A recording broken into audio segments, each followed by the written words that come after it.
Hello. And today we're going to play the newest update for Heroes Advent. This new update will be for Max.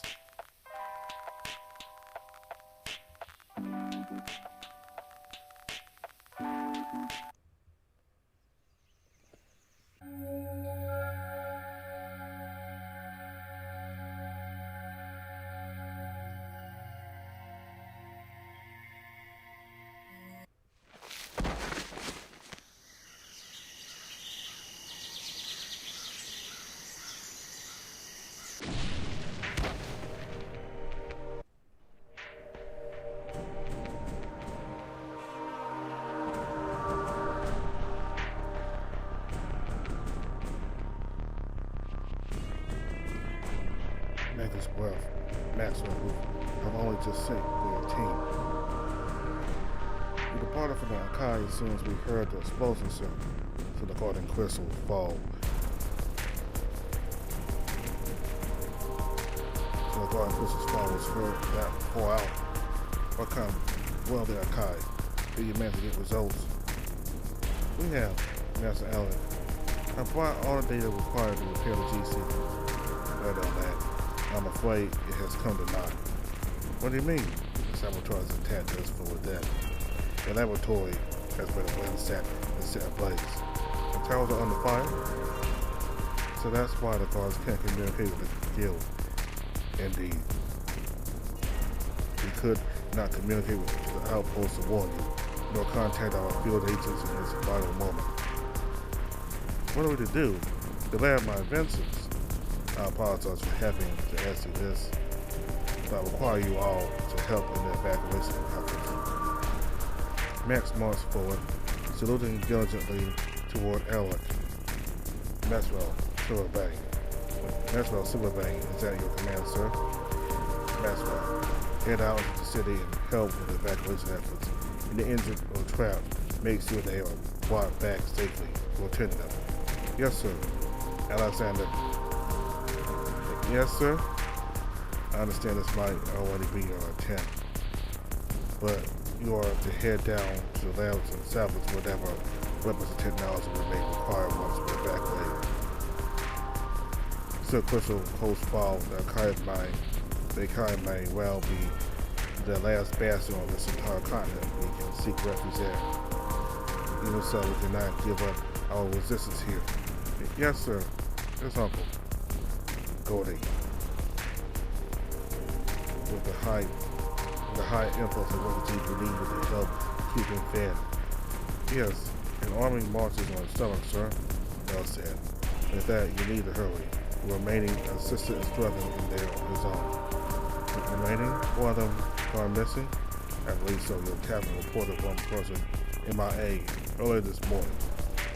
Do you know who it was? That I'm afraid we do not know. Our scouts still haven't spotted him in their reconnaissance. And we cannot spare more manpower to investigate missing persons. Understand, I'll head into the kitchen to help with the business, good man. Where would they go at a time like this? I just hope he's okay. Indeed. And right. One moment. Where's Raymond? Look around, you realize the dragon was not there anymore. Apparently having slipped away through an elemental dress. Why? Where'd he go? He was right here. Max turned his head around, wafting the scent. Lingering in the air, eyes widened as he seemed to find what he was looking for. He only left just now. The scent still strong. Where'd he go? What would possess him to leave without dismissal? Yeah, Maxwell, find Raymond and inform him of his orders. What were you going to ask him? We've been attempting to breach the perimeter of the Crystal Park. So far, we haven't been able to penetrate into the inner sanctums where Lady Spring is. I need Raymond to lead a scouting party to find a weak point in their ranks. I'll let them know so. Very well. Y'all got your orders. Carry them out. Dismiss.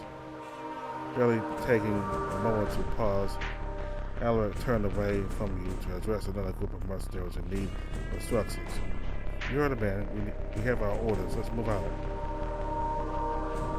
With a collective nod, Coda and Alex headed towards the main building, leaving you and Max outside in the crowded field.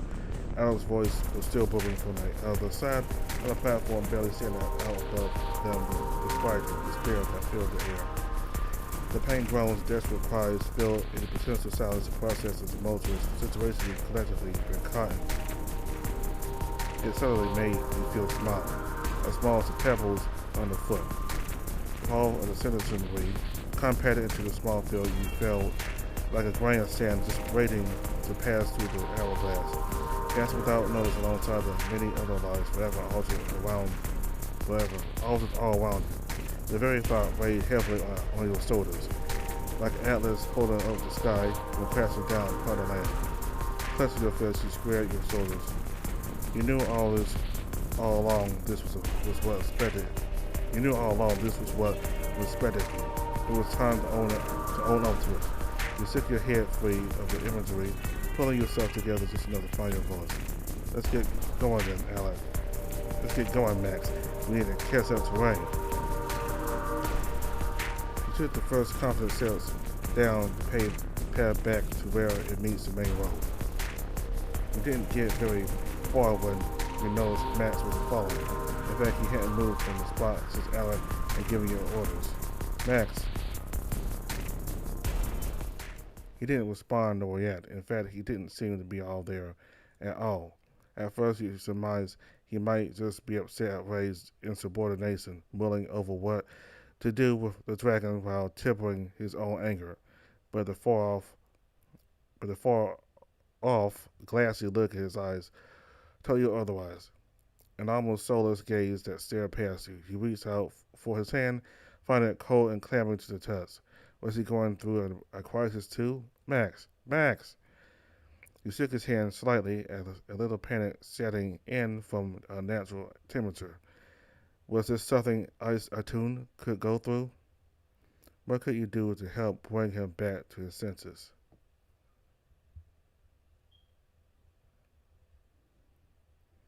Come on, Max. Snap out of it. We need to get going. You took a hold of Max's wrist with your other hand, tugging him along as best you could.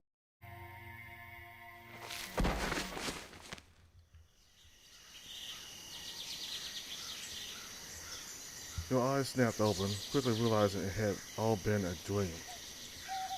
A dream much more different than the ones that had plagued you before. What did the voice mean when it said Persian? You shook your head wearily, setting aside the ominous warning as your mind slowly returned to reality. It was already late in the morning, judging by the sunlight beaming over the tent. Though you soon found Max and Cody already there, eyeing you as you stepped out of the tent. Ah, Dave, good morning. Morning. Hey guys, y'all oversleep? You sat down next to Max on the log. Not at all. Maybe a little later than I'd like to see. You should be more mindful of how much you sleep, Dave. Too much sleep isn't good for your body. It could jeopardize the timing of field operations, you know? Uh-huh. Oh, come on, Max. Don't go lecturing him like that. You only woke up maybe 5 minutes earlier than Dave after all. But Cody, how could you steal my thunder like that? So I couldn't help it. So, guess I'm not in trouble for sleeping in then? Nah, I'm just messing around, Dave. Nothing so serious. We do need to wait for Alex to update us on our car readings after all. Uh-huh. Oh yeah, where's Ray? Oh, he's still on patrol right now. We traded shifts after I went back to sleep, remember? But probably not, since I was already asleep by then. Alright, actually, speaking of which, why don't we do some warm-ups for now? To be in time for Y to get back after we're done. So why not? Have a good one, guys. This don't take too long. Won't be long before breakfast is ready. Understood, let's go, Dave. He joined his side doing what warm-up exercises he can as he went through his routine. By the time you finished, it's built up an appetite for the two of you. You decided to lag behind a bit to catch his breath as Max went back to the camp first. Welcome back, Dave. I hope Max wasn't too harsh on you there. Nah, it's fine. That said, though, maybe I could use one or two fewer sets next time. You can't say that. Now, I'll have to punish you with even more warm-ups. I know how you feel, Max, but you can handle not pushing yourself every day. And Malamute pouted, crossed his arms, shooting you a playful wink before retorting to the bear. Well, maybe not warm-ups, but I won't skip out on steaks. Of course not. You still got plenty of venison left. Make sure it's extra juicy and make the slices thick. Sure, sure. I know your preferences, Max. Oh, morning, Dave. Oh, morning, Alex. Good morning, Al. Morning. Hey, that's right. Thought he was here. He shouldn't be gone long. I asked him to get us some fresh water from the river for breakfast. I must have been mistaken then. I heard talk about thick and juicy meat. Had me almost certain that he was here. No, I was just talking about breakfast. Of course. He sat around for a while before the dragon eventually returned. With everything settled down, Alex brought up the readings for everyone to see. The Malamute shoulder bent under your weight, but he remained cemented to the spot. You tried clinging onto his arm, leaning your whole weight onto it. Really have to go.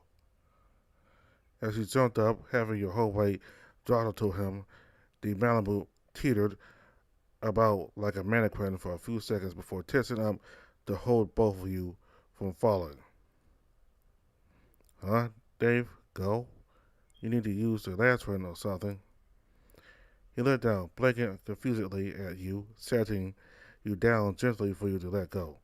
What? No. Now that you mention it, God, go. Anyway, Max, what's wrong? You were just spacing out there just now. I just had a lot on my mind, Dave. Yeah, I felt it too. You did? There was a hopeful lilt to his tone, though he seemed to catch himself on it, clearing his throat and starting again. Shall we get going then? Of course. You lead, I'll follow. All right, stay close, Dave.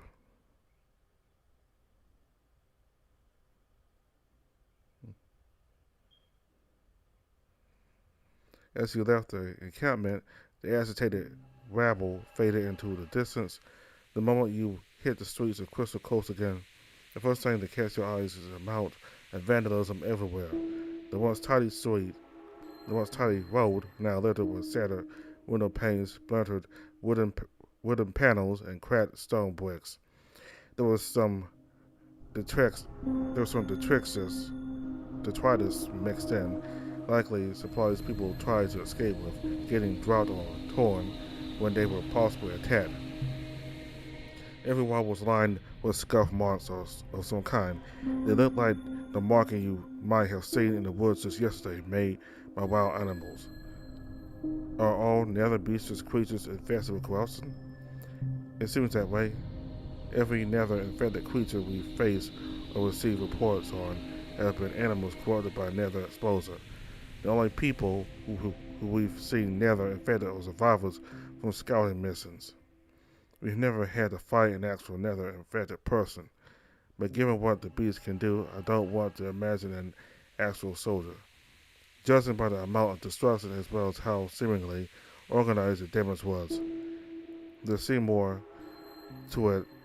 There seemed more to it than simply creatures going mad from corruption. He kept close to Max. The eerie silence made you worry that something might jump up of the ruined buildings. It feels like a riot torn through here. Yes, it's far too deliberate. They have been inhuman. There wasn't any doubt about that was here.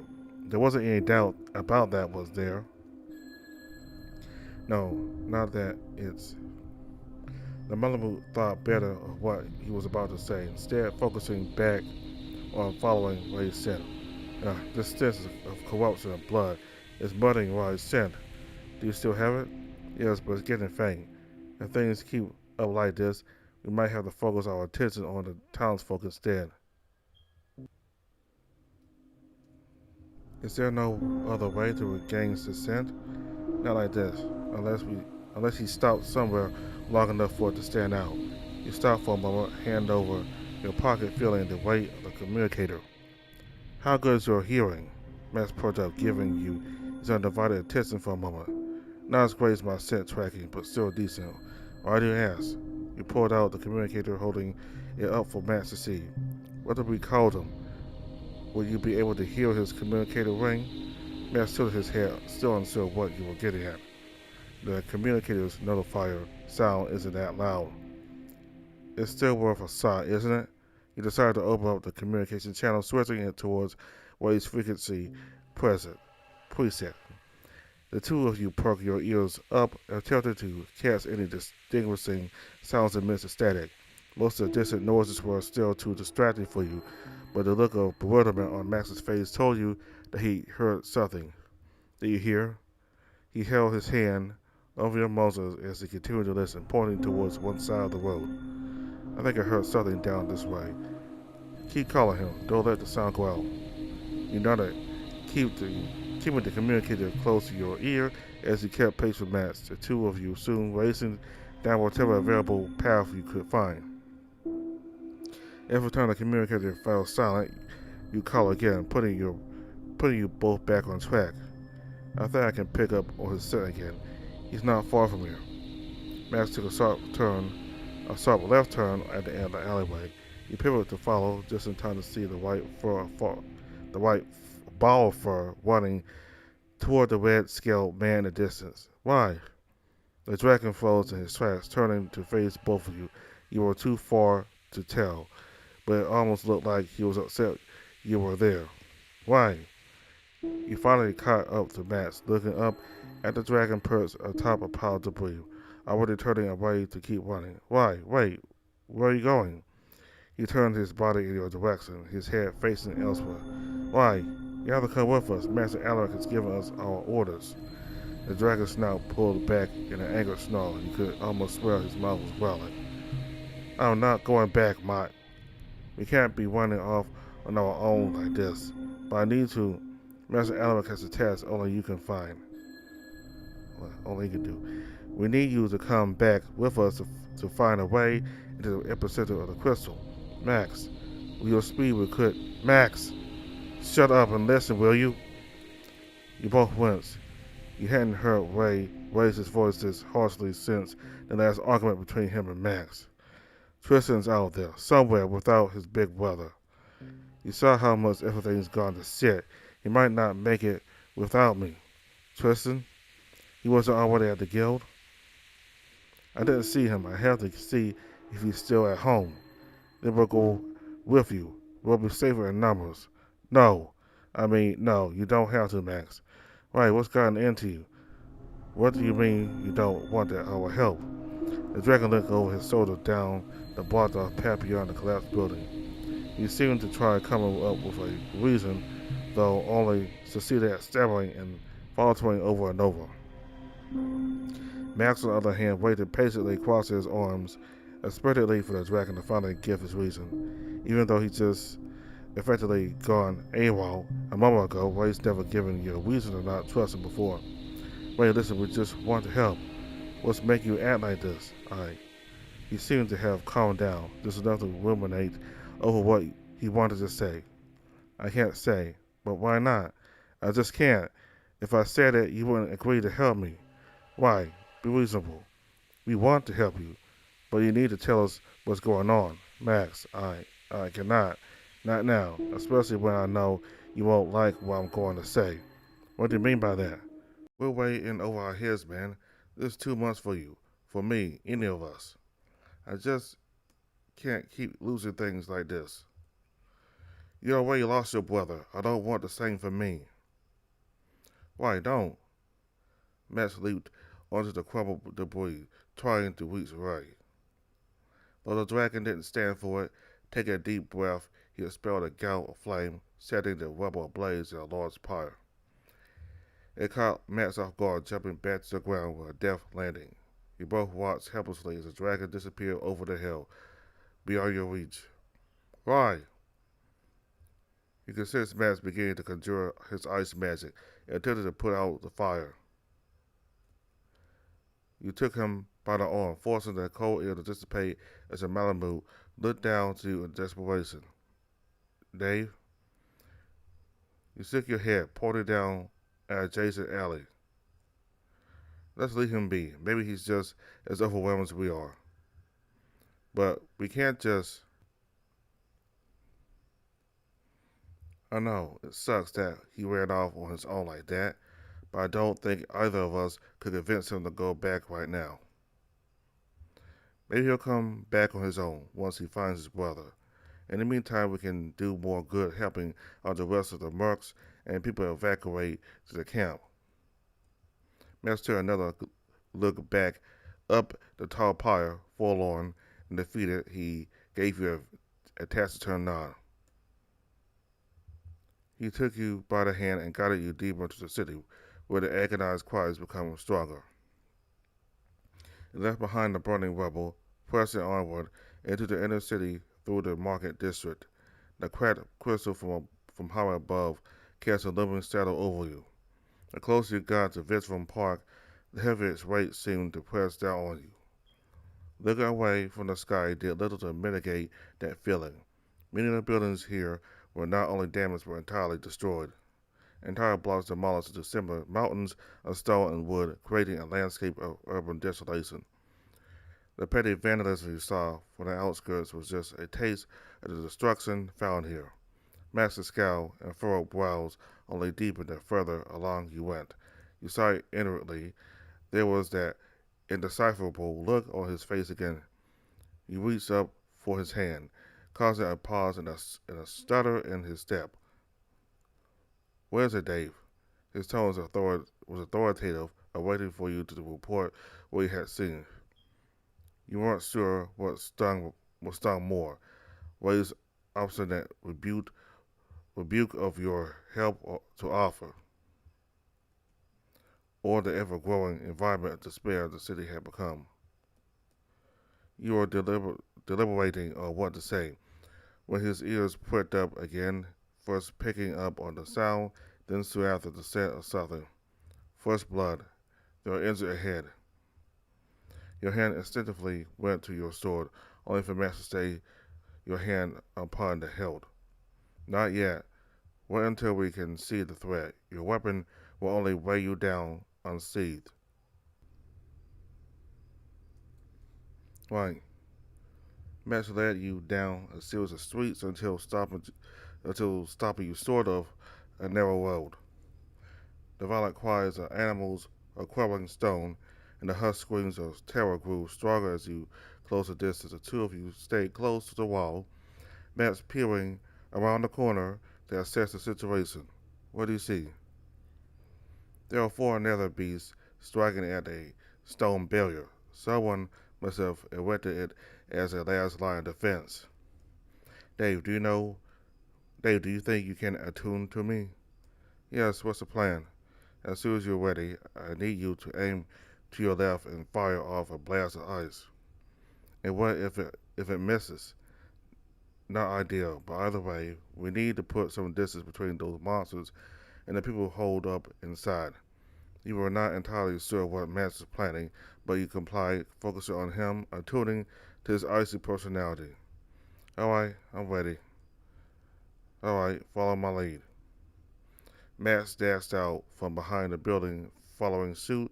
You drew your sword, stumbling partially behind him as you heard his crossbow firing. Sensing a gust of cold wind from your right, you directed your sword to the left as he started unleashing an ice slash in the general direction. The first thing you heard were the grunts and cries of the beasts, some scattering into the ruins, the rest standing their ground or knocked over by the ambush. Charge! The Mammut pushed forward with a wobbling growl, hands already drawing a bolt onto his crossbow as he loosed another shot and quit successing.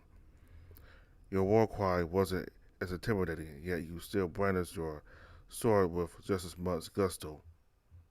Another beast quickly cleared out your path, leaving their fallen cohorts behind for you, and Max delivered a crude de grunts unto. Max, check on the survivors. Right. Is everyone. Dave, check on the survivors. Right. Is everyone alright in there? You are answered with the clamoring calls from several voices, unable to make out anything any of them were saying. Hey, hey, easy now, one at a time. We're going to get you out of here. How many of you are there? I think there are 7 of us here. You have to help us, young lad. Most of us are injured. We will, ma'am. Anyone battle capable among you? Anyone that could fight is always spent. This was our last ditch plan. Yes, the barrel's been badly damaged. It wouldn't hold out for much longer if you hadn't come by. You snapped the match as he loosed another shot, landing a hit on one of the beasts that snuck up on the narrow corner of the street. It bellowed, rearing up on its hind legs as the arrow stuck out from its torso, but otherwise unfazed. The ones that had originally fled in your initial charge were returning, along with others coming out of hiding.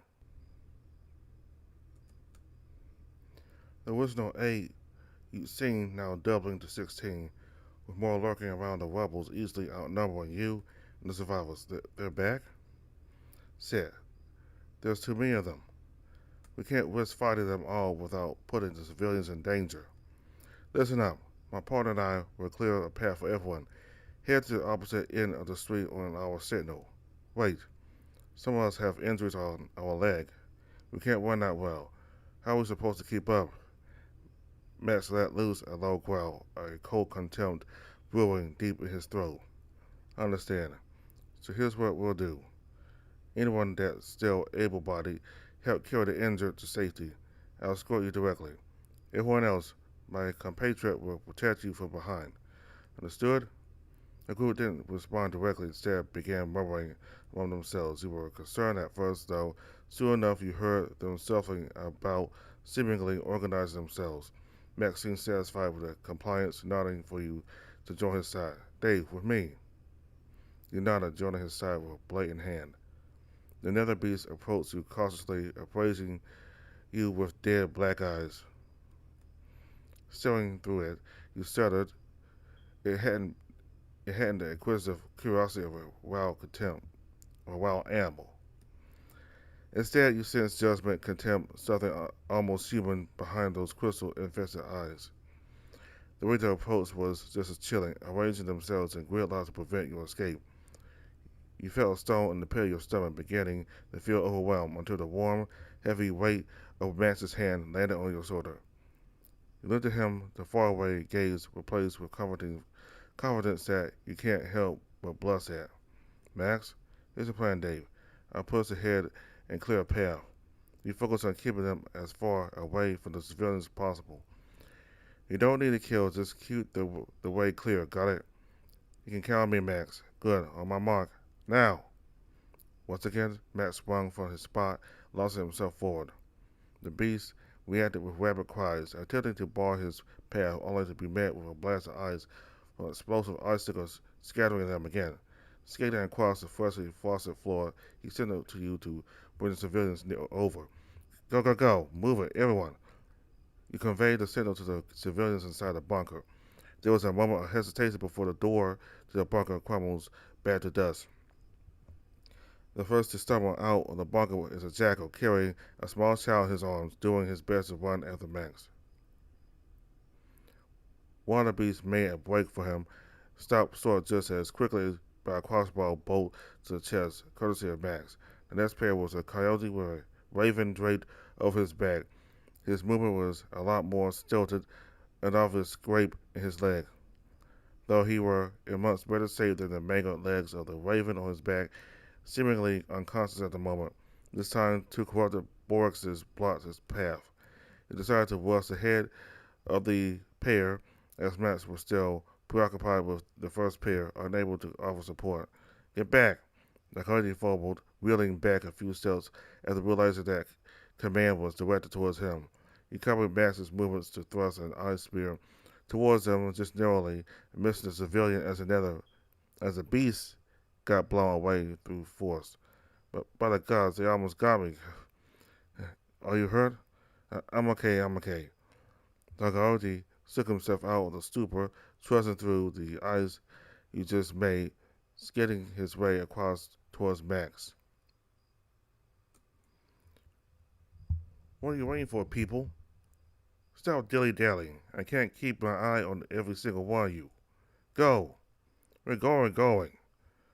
You approached the bunker as the final three emerged with some difficulty. The polar bear woman and the old weasel you had heard were helping along a heavy-set panther whose body appeared heavily battered and bruises. There were visible purple patches that you hoped were only from bruises. The distance Max has placed between him and the other four civilians, the beast seemed to have lost interest in them. Though it was a short-lived respite as they soon circled around the four of you instead. Even you were stunned for a moment before looking to the survivors beside you. The two were frozen at the sight, a series of emotions passing over their faces. Shock, betrayal, dread, hopelessness. Hey, focus on getting out of here. Leave them to me. As he began to head off, you charged ahead and went all out, hacking and slashing whatever got in your path, alternating between the sword and the ice powers loaned to you by Max. At first, some of the holes and boxes were subdued, yet soon enough they seemed less and less intimidated by your attacks. And between the staggering pace of the three civilians and the overwhelming amount of creatures, you soon found yourself outnumbered and outmatched. Damn it, stay back. Ah! Eventually the beast started surrounding you. You almost lost your footing when another slime bashed against your right side. Then one of the creatures barely grazed your left shoulder. Stumbling around, you could feel your body beginning to go numb, a dull vibration coming from your chest. Max, you called out for him, just in time to hear a first bolt fire into a creature. Dave, hang in there. I'm trying. Could use some help over here. You bit your tongue as the beast kept converging towards you. The crowd was simply too thick at this point. Still, you gripped your sword tightly, mentally prepared for a fight to the death. This is a menagerie, of beasts closing on your group. A flash of fire descended from above, breaking the circle with a sudden heat wave. You shielded your eyes from the billowing heat, a deep relief settling in your chest at your safest arrival, right? You came back, uncovering your eyes, you realized that it wasn't the red dragon that had come to save you, but rather a familiar striped tiger. A notably disappointed striped tiger. Toby? Toby, what are you doing here? Max's tone shifted notably from concerned to annoyed. Though with the beast regrouping again, you didn't get much time to process the sudden turn on events, nor suffer the awkwardness of the situation. Hey, I guess now isn't the time for this. Dave, left side, huh? You narrowly evaded a Boris that tried to jump you, while Toby fended the rest off on one side with a volley of fireballs, leaving you to fend off the other side with your ice-imbued blade. With the tiger's help, you managed to escort the last three escapees to catch up with the rest of the group. Max covered you both with a barrage of bolts, once again more concerned with crowd control over accuracy, always keeping him just inches away from your tails. So, suited there, Max. Toby cheered on the Malibu in passing, only to get a cold scowl in return, making him swing back to himself. Just shut up and keep pace, Toby. I'll hold them off here. You get the townspeople to safety. But what about you? I said go already. Max fired another bolt at quickly approaching something. Its body so disfigured you weren't sure how it was still trotting along. To your surprise, the tiger threw himself around Max's midriff, like a child clinging onto their parent's leg, begging for something. No, Max, I'm not letting you sacrifice yourself. You have to come with us. Toby, get off me! Max tried to shake the tiger off impulsively, firing from his crossbow, conjuring the ice bolts in between, prying the orange rat from his side. These were beginning to get awkward again. How else do I get involved?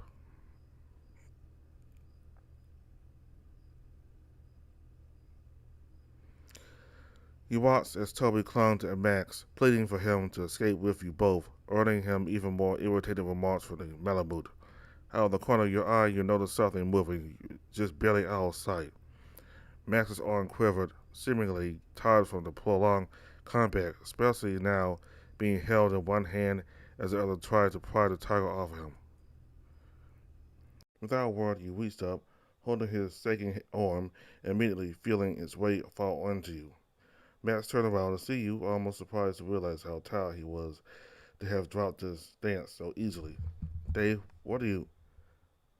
Max, you're overdoing it.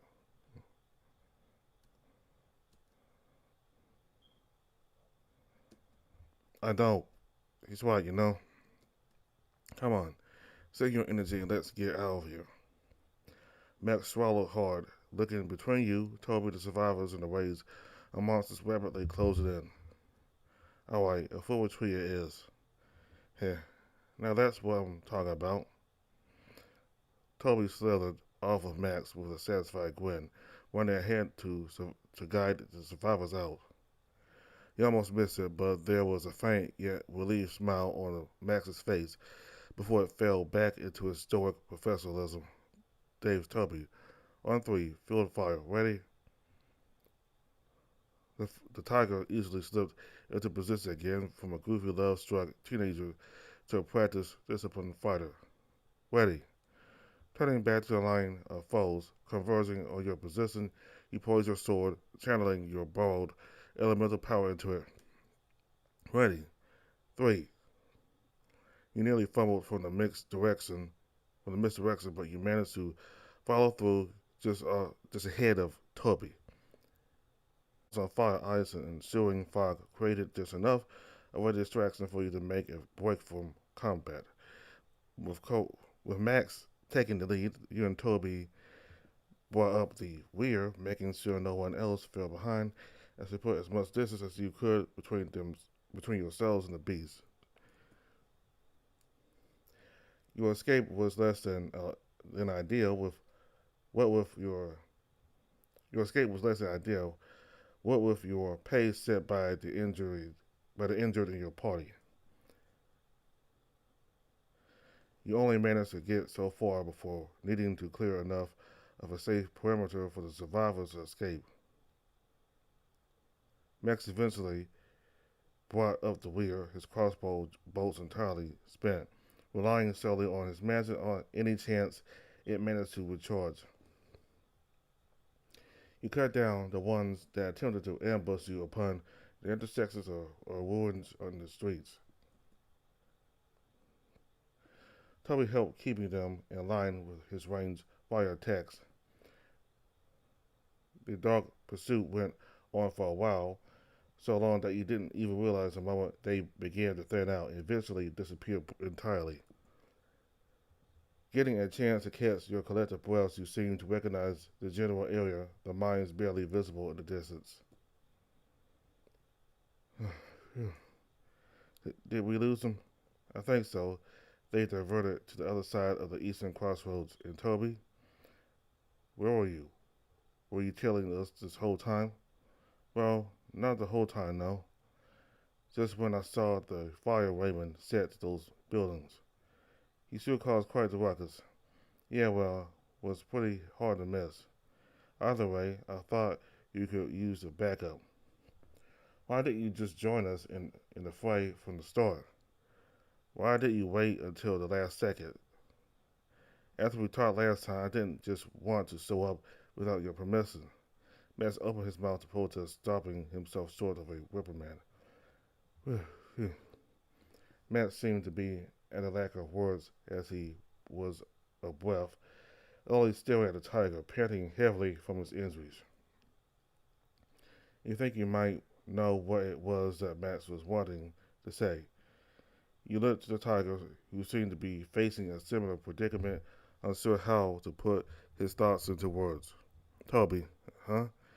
You shouldn't let your feelings get mixed up in your work. As the tiger directed his attention to you, Max's expression was also starting to hear what you had to say. We're in the danger zone now. We should put aside whatever personal annoyances we have with each other for the good of the people. You indicated the survivors resting in the shade of the buildings, dressing and nursing their wounds as best they could. We could have avoided so much more of that situation if you had just let us know you were there. Toby's ears lay flat, taking your words to heart, tears almost welling up in his eyes as they did when Max dismissed him earlier this week. But it was Toby tried to defend himself, but either thought better of it, or even he could hear the insincere whine in his voice as he started. It was your personal feelings that made you follow us, wasn't it? Well, yeah, Master Alaric didn't send you after us, did he? Dad doesn't know I'm here right now. I was supposed to help keep the road clear for the escape efforts. Master Alaric won't be happy about that, but now Malamute laid his large paw on the tiger's shoulder, eliciting a more hopeful expression from his guildmate. Thank you for doing so. Things might have turned out poorly for everyone had you not been there. Wow. You know, you can count on me. He face palmed slightly at the feline's instant shifting mood as soon as Max praised him. While you tried to be discreet, generally thankful for his last second save, as unnecessarily melodramatic as it was. Yeah, thanks a lot, Toby. Yeah, no problem. You know, you weren't half bad out there yourself, for someone without my kind of training. You seemed awkward about the compliment, trying to cover it up with some kind of forced circus. You scoffed, though decided not to call him out on it for now. Anyway, we shouldn't loiter too long here. If they regroup and come after us, we won't be able to put up as proper a defense. Should we head back to the guild? In our current state, we should find somewhere to bunker down until everyone's strength has returned. Toby, did you spot anything while you were telling us? I followed you from the rooftops. I think I spotted a group of owls down the north path towards the sea. Can you be more specific? Down that way towards the old Aegis mansion. He pointed down the opposite road, away from the guild. The mansion, what were their conditions? They seemed to be escorting a large group of citizens, even had a wagon with them. Maybe we could ask them to carry the injured on it while joining up with them. Yeah, it's good thinking. If they're headed for the Aegis Manor, we could stop by and see if Sebastian's alright. Let's take it slow. Make sure to keep your senses sharp and your weapons sharper in the event of another ambush. Understood.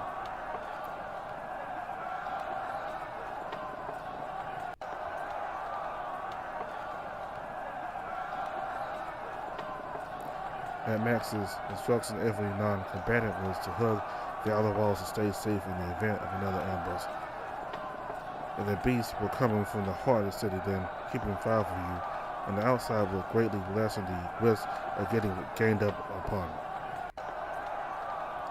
In the end, it proved as only a precaution. From where you escaped until the foothills came into view, you hadn't seen neither hide nor hair or more beasts lurking about.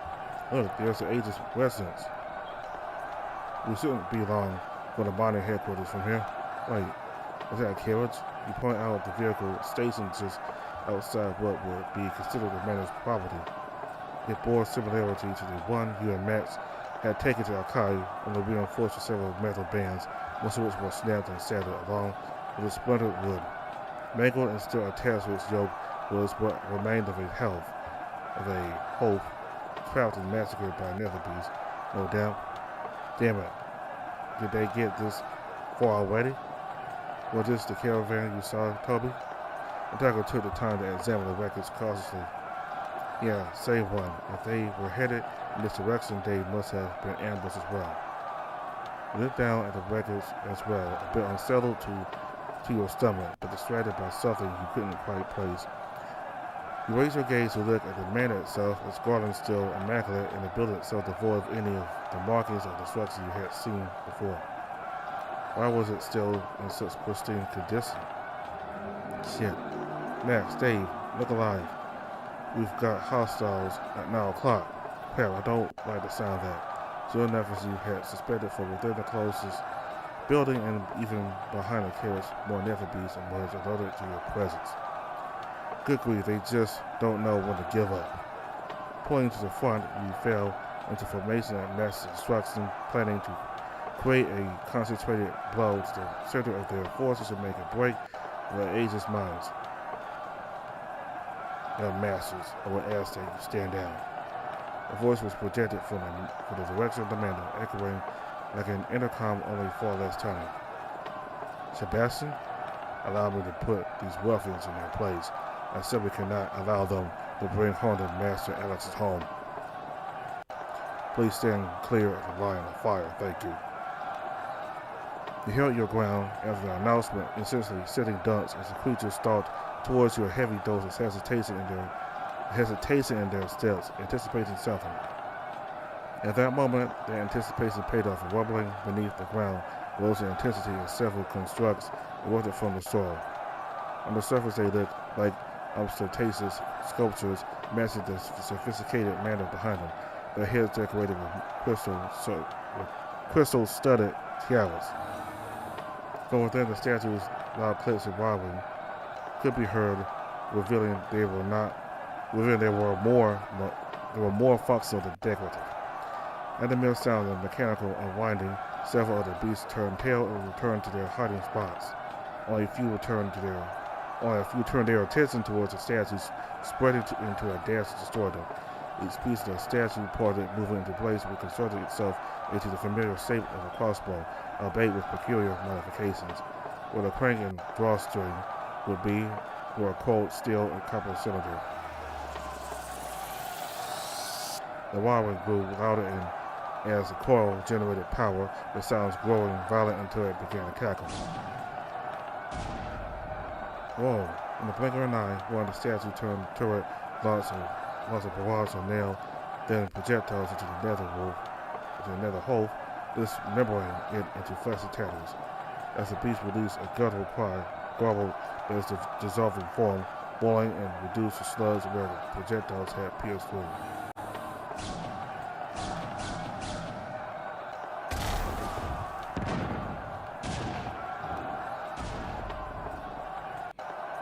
The rest of the statues followed suit, unleashing a volley of magic missiles across the field, each one reducing every beast in sight to slugs and crystal fragments with frightening accuracy. Any bolt that had failed to find a target unleashed a localized burst of energy where they landed, knocking several of the beasts through the air back to whence they came. What remained of the nether menageries were vaporized before they could land a single scratch with the statues. The beasts that were still lucky enough to have only been blown away turned tail and scampered in the opposite direction to lie and wait for their next chance to strike again. After their successful defense, the turrets audibly powered down with a hissing sizzle, reforming themselves back into their disguises and sinking below the garden's surface again. My apologies for the rude reception. Please, come in, post-haste. Alright, looks like the way's been clear for us. Ooh, those turrets were something else, made mincemeat. All of them? Shouldn't surprise me. One does not simply walk into the Aegis estate uninvited. Not for that kind of defense. Toby let out an impressed whistle, surveying the almost immaculate battlefield, which was more of a curb stomp than a battle anyway. So, those were the ballistae, huh? Haven't seen those things in action since we last hung out at Alex's. A lot more dangerous than I remember them to. Considering that was a long time ago, I'm surprised Sebastian still operates the defense system all these years later. He's on his own here all the time. Does anything he needs to keep the place safe? You're right. That explains why the manor seems to be spared all the destruction. And it's likely the people from the caravan made it to the manor. More than likely, we should still check up on them, though. Maybe some of the mercenaries made it here. I need to get information on what's going on. This is probably what Master Alaric was referring to about needing Rye's help to get through their defenses. Toby, take point. Coming through. With safety just within reach, you move in swiftly, nearly passing through the manor's threshold, the door closing with a firm thud, locking itself behind you. Sir Maxwell, would it that our reunion were under more pleasant circumstances, but alas. Is everything all right here, Sebastian? Maxwell looked around the first floor. What you imagine would have been a usually immaculate mansion was tracked with mud and disheveled as every seat was filled with the injured and destitute. I wouldn't have imagined you allow outsiders into the Aegis estate like this. When needs must, Sir Maxwell. When needs must. I have been informed that the city has been laid under siege. At the behest of the councilman Alaric, the Aegis estate has temporarily become Fort Aegis. Toby snickered at the temporary name change. You and Max gave him a confused stare. The tiger straightens out at your pair of gazes. If you received those orders, I assume you've seen some of the Galanteers in.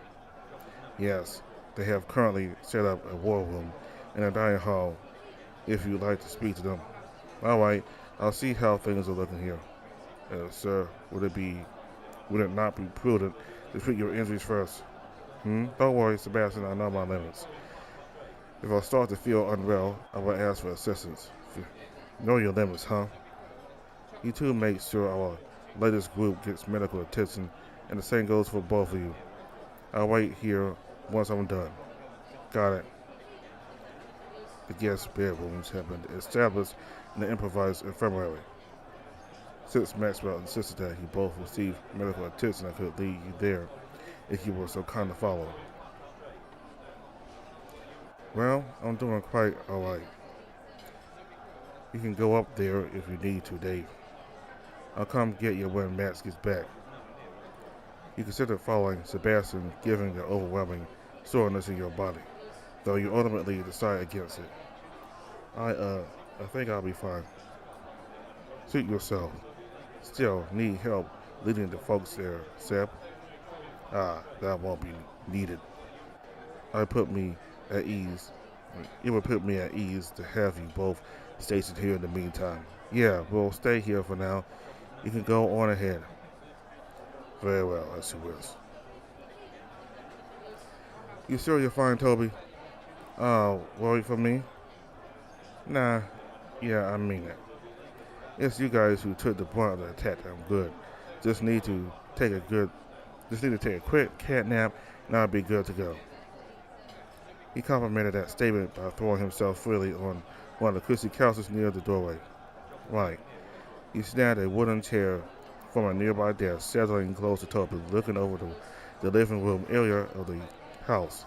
Hey, I know I'm already said it, but thanks for saving our hide back there. Yeah, no problem. You're pretty cool out there too, you know? Didn't think you had it in you. Not bad for someone without training, huh? I bet I could still take you on one-on-one.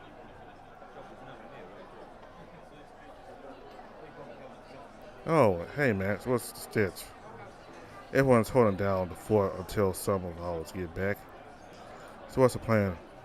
A few mercenaries have headed towards the mines to requisite a few of their armored carriages to transport everyone back safely. That's great. So what does that mean for us? It means we sit tight and help out whoever we can until we arrive.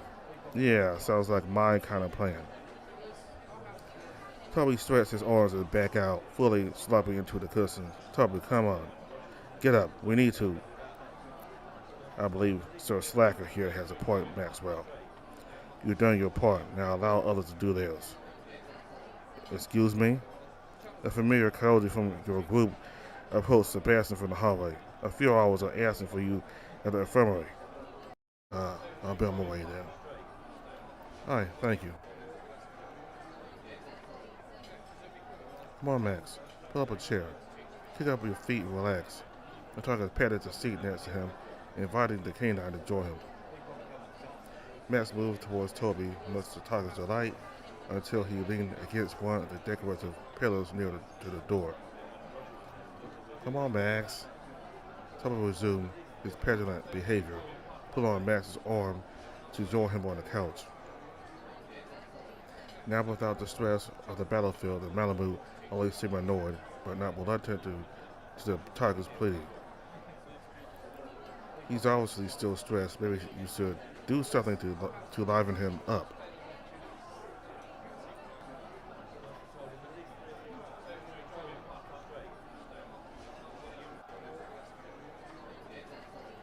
Don't mind him, Max. You don't have to accept his charity. What? Yeah, he's really got this whole seats racing overblown. Please stop. What's the matter, Toby? That's what it looks like to so far. Toby pulled his hands off Max, thinking it better to cover his ears from your terrible puns. Please, stop it before he starts. Don't worry, Toby, I wouldn't stoop that low. Otherwise, I'd be a stool. Yeah, you're both worse than his dad jokes. You kept firing off your best chair-related puns back and forth with Max, soon devolving into other puns. The whole time, Toby being your judge, his pain groans your scoring system. Though you knew it wouldn't go on for long before Max straightened you out, you could tell from the expression that this was exactly the thing he needed.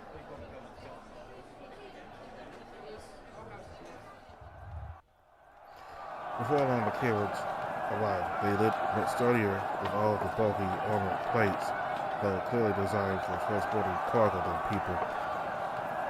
As the volunteers helped them into the back of the armored vehicles, you couldn't help but make the comparison to convicts being loaded into the backs of police vans. There was only so much room that when the last carriage was filled to the brim like a sardine can, there were still enough people to fill the main floor of the manor. Sebastian reassured them that they could take shelter at the manor for the time being before the next round of carts came around. Despite your protest, Max insisted you went and saw the cargo hold, while he and the target directed the carriages back to their guild. He insisted it was for your safety, given everything that happened. That was a safer bet. But Toby's grin and taunting tongue sticking out didn't help dispel the notion that you were given special treatment. Even though in the grand scheme of things it had been one mission, one battle, and ultimately one day, you were glad that it was over. If only there weren't more waiting for you out there. You turned up to see Max also taken back to that distant fog of an uncertain future where his eyes you could see it, that little bit of clarity. I was still lost in the chaos now with a renewed purpose.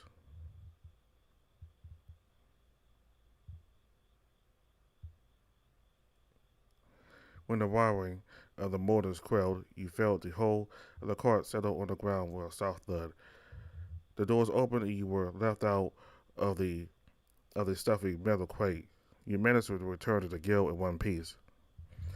Toby and Max were there to meet.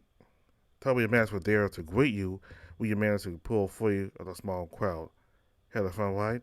His smirk was obnoxious, but you saved your cutting remark for later. We should report to Master Alaric on Ryan's escape and on the current conditions of the inner city.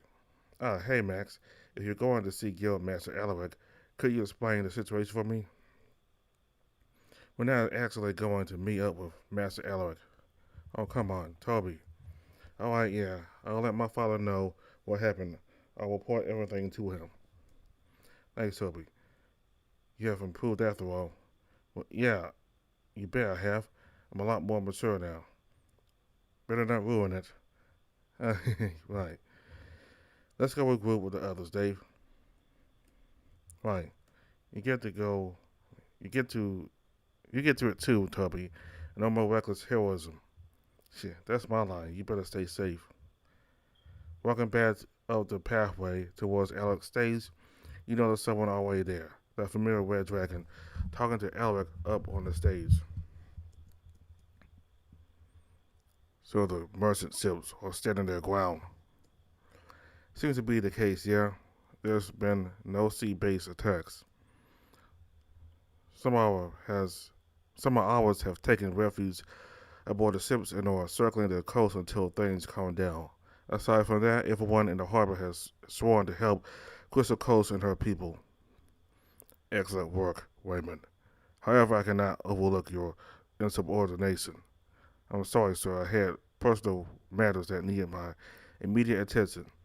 Even so, running off on your own was a foolhardy act. It won't happen again, sir. See to it that it won't. Ah, Maxwell, how are things on your end? Max cast a quick glance at the dragon, who only looked away, same face, fully expecting Max to rat him out. We just returned from the Aegis estate, sir. Civilians have taken up refuge there. Is everyone alright? Sebastian is with them. He is operating his residence's defense system. The guildmaster seemed rather distraught at the information, but quickly regains his composure. That's good. I've seen you've brought some of them with you. Yes, sir. Very well. I'll leave you to address the absence of your teammate. Thank you, sir. I'll make sure to ask him everything that I needed to know. See to it that you do. Once again, with little more than a nod, the tiger was once more barking orders to his subordinates. Now with a fervor that he lacked before. Thanks, Max. So, what is it that you needed to ask me? There's just one thing I needed to know. Did you find him? Yes, he was. That's enough for me. I'm glad it was worth it in the end. Just promise me you'll do the same for me when Max was interrupted by Ray doing a chopping motion across his neck, urging him to cut the subject short, mostly towards the guild building. Fine, let's go. He followed them both into the guild proper, still unsure what that last bit of the exchange was about. Things instead were still just as hectic as when you first left for the inner city, though people still took whatever moment they could spare to get some food, check on each other, or just rest in whichever corner one could squeeze into.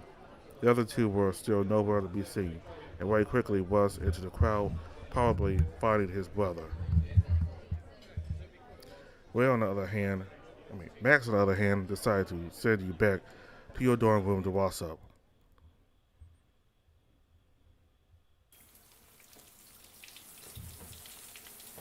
Thinking back to the whole event, you still face it crazy that you somehow made it out alive.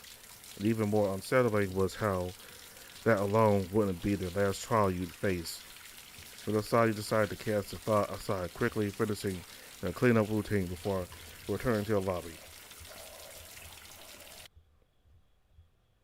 Hey, Dave. Hey, welcome back. Looks like everyone's here. So what's happened on everyone's end? Max quickly briefed you on everyone's situation as Dave relayed to him while you were gone. Alex, along with a fellow researcher, have managed to salvage whatever they could from the flooded labs, as well as rescuing Feston from it. Ray, as mentioned before, managed to find his brother, who was protecting the other townsfolk from the Nether Beast ambushes. Cody had rejoined the kitchen with his new assistant Tensai, and they managed to provide ample food supplies for everyone in the guild and then some, although his other assistant Ashford had still been missing. So that's where we stand now. What's our next move then? We released instructions from Master Alec to mobilize a counteroffensive. We ran into a few of the strike teams taking part. take a point, but we must act now in order to strike them down. What is our end point? Is the obvious Richmond Park. We must advance to rescue Lady Spring. We're to strike either the east or west entrances. Those are the ones they made progress clearing along the main roads. Is everyone ready? Ready. Let's go. Move out.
That was Max's update for day 16. Day 14 even. Day 14 for Max. So it seems like Max and Toby are working together and they're cooperating more. I mean, with everything that's going on with the monsters, they have to. So I'm happy that they at least, well, Toby at least has put his feelings for Max aside for the sake of saving the city for these monsters. You gotta see some new expressions for Max. I got an angry expression. And